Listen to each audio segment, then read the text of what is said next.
On va maintenant poursuivre avec notre deuxième conférencier, qui est Arijit Nandi, qui est professeur agrégé à l'Université McGill au département d'équité, d'éthique et de politique, ainsi qu'au département d'épidémiologie, de biostatistique et de santé au travail. Ses recherches portent sur les déterminants macroéconomiques de la santé des populations dans un contexte mondial. Il s'intéresse principalement à l'utilisation de modèles expérimentaux et quasi-expérimentaux pour évaluer l'impact des politiques et des programmes sur la santé et les inégalités en matière de santé. Il est membre fondateur de l'Observatoire des politiques publiques et de la santé des populations de McGill, le 3PO. Sa présentation s'intitule Politique, impact et données probantes, un cercle vertueux. Harry?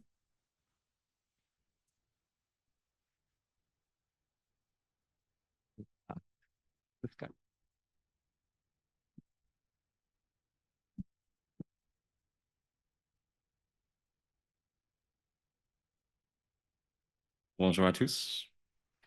Merci pour l'opportunité de participer aujourd'hui. Je vais parler en anglais. Je pense que c'est meilleur pour moi et aussi pour vous. I just don't know how to advance my slide here. Good. There we go. Is there a way to? Perfect. As you can see, my title is evolving. First, I've added a question mark to indicate uncertainty. As an empirical researcher, I can say quite confidently that today we're producing more empirical evidence about the impacts of population level interventions on population health and health equity than ever before. The question is, and hence the question mark, do we see translation?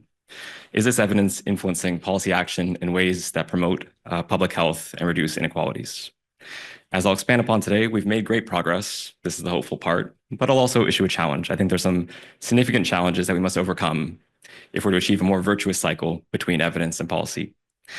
Second, I substituted virtuous for prosperous to reference our program of research, the Prospered Project based at McGill, which thanks to funding from CHR and SSHRC, for more than 10 years now, we've been able to evaluate the population level interventions, the effects of population level interventions in several different contexts. Now, there are many conceptual diagrams depicting the relation between evidence and policy. This is our early vision for how Prospered could rigorously evaluate the impacts of population level interventions. It's an iterative process that starts with collaborating with practitioners and other academics to identify research questions, impact evaluation, which is box 2. Does this have a pointer? Knowledge translation, and finally refining based on the evidence that's generated and your research priorities. Together with our knowledge partners, we've produced evidence on the impact of social policies, in many cases, those specifically related to the early childhood environment and maternal health, including maternal health voucher schemes, cash transfer programs, minimum age of marriage regulations, parental leave policies, and sick leave policies, to name a few. When we started Prospered more than a decade ago, there were few examples of impact evaluation studies in public health. Sam Harper and I conducted a review of social epi studies submitted to the Society for Epidemiologic Research annual meeting between 2009 and 2013, so 5 years. And among the more than 600 studies that were submitted to the social epi domain, fewer than 7% of studies informed specific interventions for improving population health, which we found remarkably low. We haven't repeated that analysis to bring it up to date, but I can say confidently that the proportion of studies that we would consider kind of consequentialist evidence would be much higher today. Since then, we've experienced an evaluation revolution. Now, impact evaluation can have very different meanings to different folks. I take a fairly narrow view of that, a fairly narrow definition of impact evaluation, consistent with the definition from the Center for Global Development, who say that impact evaluation asks about the difference between what happened with a program versus what would have happened without it, which we refer to as the counterfactual. And there's a range of complementary techniques that we can use for supporting evidence-based policymaking through impact evaluation studies. These include randomized experiments, RCTs, or cluster RCTs in many cases, which you're all likely familiar with, but also quasi-experimental studies. In the case of quasi-experiments, researchers do not have control over the assignment of individuals or groups to different types of policy exposures. Instead, individuals self-select into different types of programs, and we have to use non-experimental methods such as difference in differences or regression discontinuity, synthetic controls, interrupted time series, Ignacio's nodding. He's used these methods to leverage, quote unquote, as if random variation in policy exposure to estimate causal policy effects, of course, with assumptions that we have to be very clear about. Both types of studies have been implemented very widely over the past decade, and both camps, the experimentalists and the quasi-experimentalists, have been awarded Nobel Prizes in economics in the past 5 years. To give you a flavor of the tremendous growth in randomized evaluation studies, this slide shows the number of evaluations conducted by JPAL, the MIT-based Poverty Action Lab, since 2003. Over that time period, they've conducted more than 2,200 evaluations in 96 countries. There are probably many more quasi-experimental studies that have been conducted over that same time span. This slide shows just the growth in quasi-experimental evaluations in 6 epidemiology journals dating back to 1990, but it's really just the tip of the iceberg. Anecdotally, one of my PhD students at McGill, Sarah Windle, is conducting a systematic review of studies looking at the impact of cannabis reforms, focusing on legalization and also decriminalization. And she's identified 176 quasi-experimental studies on that topic alone, looking specifically at substance-related outcomes. So just a huge increase in the number of evaluation studies, both randomized and non-randomized, over the past decade. The good news is there's many examples of evaluation studies being highly influential in shaping public health policy, with examples and lessons to take from evaluations of seatbelt laws, minimum unit pricing for alcohol, smoking, and many others. So from a research perspective, I'd say that we're doing better and better at identifying research gaps, at producing causal evidence, and at replicating findings than we've ever done before. Now for the challenge. With such a tremendous increase in the number of evaluation studies, we might expect a commensurate increase in evidence-based policy practices, right? And I'd argue that hasn't clearly been the case. So as Eric said, I'm an epidemiologist, and one of my fundamental flaws is the need to categorize everything into a 2x2 table.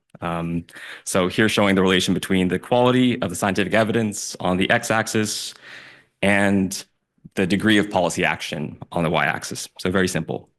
And it's, of course, naive to think, especially given Jenny's remarks, that evidence is the only or even the main ingredient in the policymaking process. I acknowledge that it's not. But for many of us that are kind of motivated by evidence-based policy, we're motivated by the cause of increasing the concordance between the quality of the evidence and the policy action, appropriate policy action, indicated by cell A in the 2x2 table. However, I think there's a lot that we can infer about the relation between evidence and policy by looking actually at the other cells. So starting with the discordant cells, I'd like to introduce an example of policymaking in the absence of evidence. So that's cell B. Drawing on the recent adoption of policies restricting access to smartphones in schools. This is an issue that you're likely aware of if you have an adolescent or pre-adolescent in the household, as I do myself. So popular books like this one, The Anxious Generation, published by Jonathan Haidt, have raised an alarming hypothesis that problematic use of smartphones and social media are a root cause for some of the troubling trends that we're seeing in youth mental health, including increases in depression, suicidal ideation in the United States, but also here in Canada. Haidt's work has been cited in legislative efforts to keep youth off social media in schools in several US states, but also internationally, countries like Australia.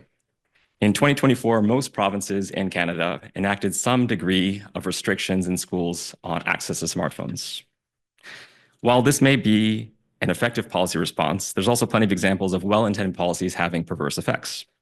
In this area, there is in fact very limited evidence to inform school-level regulations concerning smartphone access. There's very few existing evaluations of the types of policies that we see currently being implemented.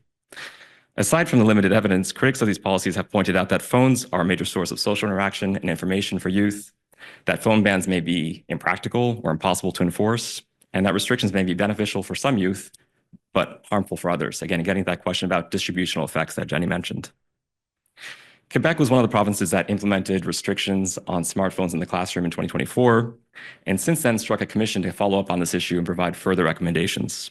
And just last month, they issued a report where the recommendation was completely ban cell phones during the school hours. Again, this may be an effective policy, but I wouldn't say it was an evidence-informed policy. Moreover, there hasn't been a lot of effort, to the best of my knowledge, to evaluate the impacts of these reforms that we now see popping up all over the country and internationally. Now for the second discordant case, this is policy inaction in the face of quality evidence, which I think is actually a more common example of the disconnect between evidence and policy. To give you one example, there are now several jurisdictions, including several parts of Montreal, that are ending the fluoridation of drinking water, despite substantial evidence of its benefits for oral health and really a lack of evidence for its adverse effects. This is an example, along with recent increases in vaccine hesitancy, of what I would call public health backsliding, a threat that I think will only be magnified by the spread of misinformation that's being facilitated by artificial intelligence. Another example of a lack of action despite quality evidence is the example of affordable housing and the prevalence of homelessness. There is quality evidence on the cost effectiveness of many interventions, including Housing First. In many cases, these programs essentially pay for themselves by reducing the need for emergency and other services, yet we don't see sufficient action to mitigate homelessness. I think it speaks to the kinds of fundamental causes that Jenny was just talking about. Worse yet, in this case, the impact of Canada's investment to cut chronic homelessness, some $4.5 billion that was spent as part of their national housing strategy, hasn't been evaluated. Perhaps surprisingly, I'm actually most concerned about cell D, policy inaction when information is lacking. In some cases, these may be good outcomes, but it's in this cell that I'd place some of the most pernicious threats to public health and things that I think we chronically ignore. I call these significant intersectoral threats to humanity, or SITs. This includes climate change and the proliferation of AI, which I view as a critical social determinant of health. These macro-level factors present unique challenges to public health and have the potential to exacerbate existing societal vulnerabilities. In some cases, I think we have good policy levers to pull. In other cases, I don't think we do. However, as I hope my remarks have underlined, just having the evidence is simply not enough. I depart with a few recommendations. I think I'm probably over time, so I'm not going to go through these word by word, but hopefully you'll have the slides afterwards. And I'll just close by saying that to enhance the relevance of our research to public health and public health practice is going to require a significant shift in how we prioritize research and research funding, as well as stronger engagement between researchers, practitioners, and the public. I'm hopeful that venues such as this one can help to catalyze that change. And again, thank you for the opportunity to join us today.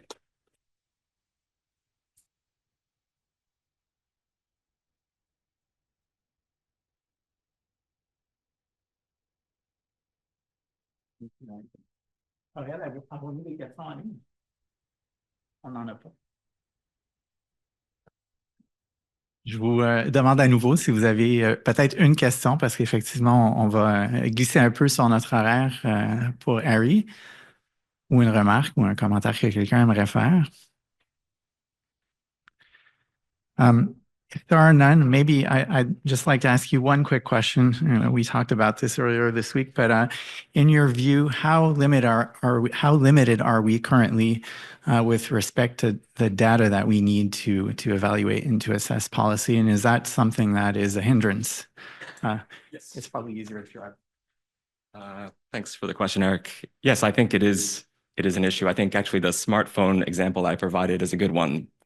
I don't think we even have the basic data to provide a dynamic representation, just descriptively, of patterns of smartphone use among youth, right? We don't even have as far as I know, I could be wrong. You can tell me if I'm wrong. I hope I might be, but we don't have a repeated kind of data that we can use for that. I'm sure most of what's out there is from private social media companies. I think there are innovative ways of doing that, and I've been thinking about some of them, but currently they don't exist. So I think that's part of the issue. Yeah, for sure. But I think, again, we have to be creative. The idea of just kind of going back to doing an annual survey and asking about current use is not going to solve that question. Yeah. Thank you. Yeah, thank you.